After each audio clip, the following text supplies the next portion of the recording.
This is the COSORI air fryer toaster oven, the 32-quart stainless steel countertop oven with a drop-down glass door and a digital control knob setup.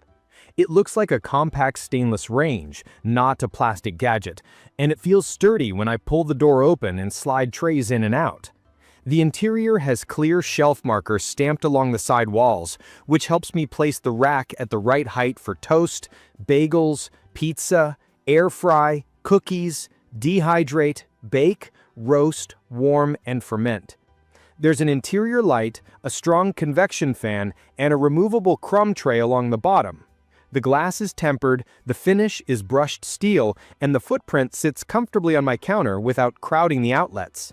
In my opinion, the design sits right between utilitarian and modern, with enough polish to live on the counter and enough capacity to feel like a small oven rather than a toy. Here's how it feels in hand and in day-to-day use.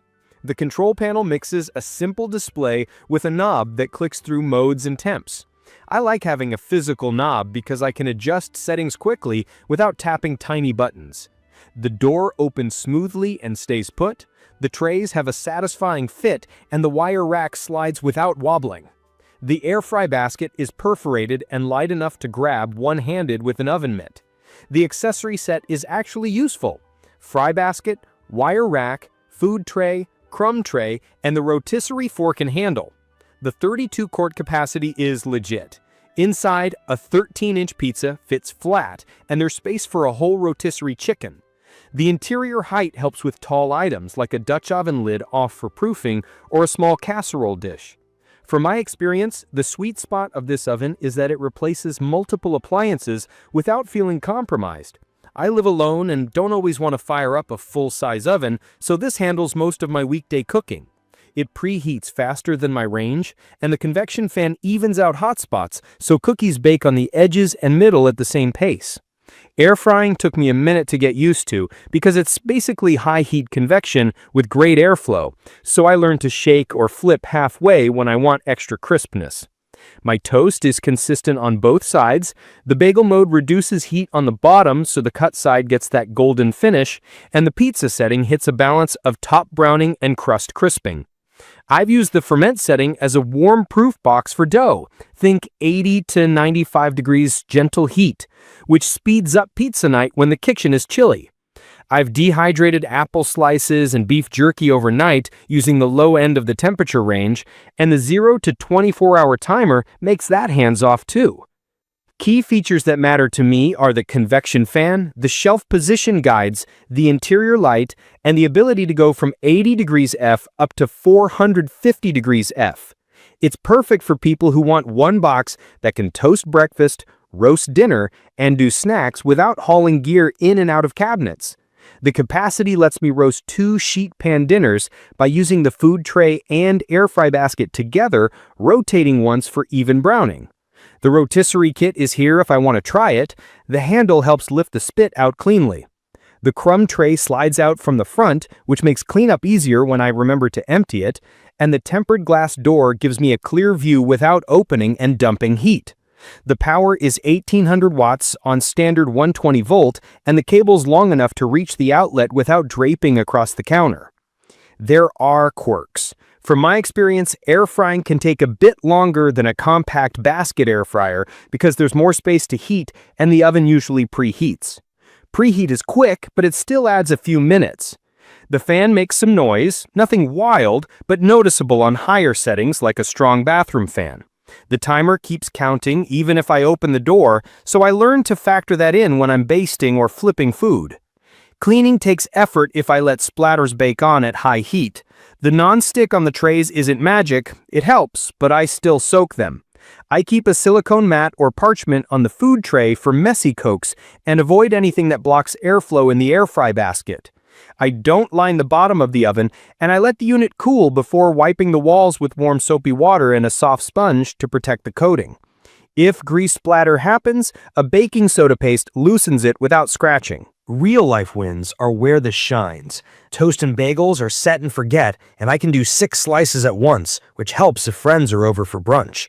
Take and bake cookies on the cookies preset come out evenly browned at around 365 degrees Fahrenheit for about 14 minutes for my favorite dough, and I can bake just 3 when I want a small treat after dinner. Fries and wings on air fry get crisped with a light oil spritz, and I flip halfway for an extra crunch. I've roasted a tray of vegetables next to chicken thighs on the rack above, and the convection tightens the skin nicely. Pizza turns out with a properly cooked bottom and melted top without soggy toppings. On a cold day, I drop pizza dough in a covered bowl and let ferments do the work in a consistent warm environment, which beats guessing where the warm spot is in my kitchen. In my opinion, COSORI got the basics right: consistent temperature, clear controls, useful presets, and enough interior room to be more than a snack machine. The display is readable, the knob is quick, and the light saves me from opening the door every 2 minutes. It's perfect for apartments, small homes, dorm-style setups where you're allowed a countertop oven, or as a second oven during holidays when the big oven is busy with a roast and you need a place for sides or dessert. I had some initial doubts about whether a toaster oven could actually replace my microwave and a separate air fryer, but I ended up using this for reheating because it revives crispness better than a microwave, and I've used the air fry mode enough to retire my older basket unit. From my experience, you'll get the best results by matching the rack position to the mode printed on the side, not overloading the air fry basket so hot air can circulate, and using the preheat to reach the target temperature, especially for baking and pizza. I also keep an eye on the cook time the first few runs with any new food, because the convection can brown faster near the edges. The included recipe book is handy for ballpark times and temperatures, even if I tweak them later. I'd recommend this for anyone who wants a multifunction oven that actually cooks well. Singles who cook for themselves, couples who want quick weeknight meals, families who need a second oven, and cooks who like to experiment with dehydrate or proofing dough. If cleaning is your top priority, plan on a quick wipe down after high-fat cooks and soak trays promptly to avoid stuck-on stains. If you want door-open tiner pausing or completely silent operation, this may not check those boxes. If you want a compact, capable, stainless unit with real oven vibes and strong convection, this makes a lot of sense. In conclusion, the COSORI air fryer toaster oven combo is a dependable countertop workhorse. The 32-quart space fits a lot, the 80 degrees Fahrenheit to 450 degrees Fahrenheit range covers low and slow to high heat crisping, and the presets are truly useful once you learn where to place the rack. It's not spotless after heavy roasting, and it's not whisper quiet, but it consistently turns out toast, pizza, cookies, veggies, wings, and baked goods with minimal fuss. For me, it replaced multiple appliances and gave me control over texture, from chewy cookies to crackly chicken skin. Key features like the convection fan, interior light, shelf guides, and the Ferment and Dehydrate range make it more than a toaster oven and closer to a compact, versatile oven that stays out on the counter for a reason. I'll leave the details about the COSORI air fryer toaster oven in the comments for you to check out. See you in the next video.